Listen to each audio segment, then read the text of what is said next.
இந்த நிகழ்ச்சிக்கு முதல் அன்பு கூப்பிட்டாப்புல, அண்ணன் நீங்கள் வரணும் அப்படின்னு. நான் ஆடியோ ரிலீஸ்லாம் வர்றதில்லப்பா, ரொம்ப வருஷமாக என்னோடய ஆடியோ ரிலீஸ் தான் வருது, ஒரு 12 வருஷமாச்சு, எதுக்கும் போனதில்லை, ஃபங்க்ஷன் போகிறதில்ல அப்படின்னு சொன்னேன். இல்லை நீங்கள் வரணுன்னாரு. தம்பி நான் ஊருக்கு போகிறேன், துபாய் போயிடுவாங்க டேரக்டர், துபாய் போகிறேன் அப்படின்ட்டேன். அதுக்கப்புறம் வச்சிட்டாரு. அவருக்கு தெரியும் எங்கே அடித்தா எங்கே வலிக்குன்னு தெரிஞ்சுட்டு போட்டு. அடுத்த ஃபோன் தம்பிகிட்ட இருந்து வந்துச்சு.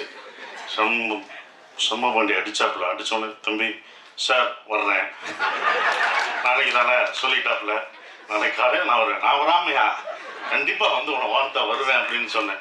ஸோ அப்படி தான் வந்திருக்கேன். அவர் ஏன்னா விஜயகாந்த் சார் இருந்தால் உரிமையாக கேட்பார் வாங்கன்னு. அவரை கேட்க விடக்கூடாதுன்னு நான் நினச்சேன். அதனால தான் அவரை வாங்கன்னு கூட கேட்க விடல அந்த டைம். ஏன்னா அதுதான் நாங்கள் வந்து விஜயகாந்த் சாருக்கு செய்கிற ஒரு இது.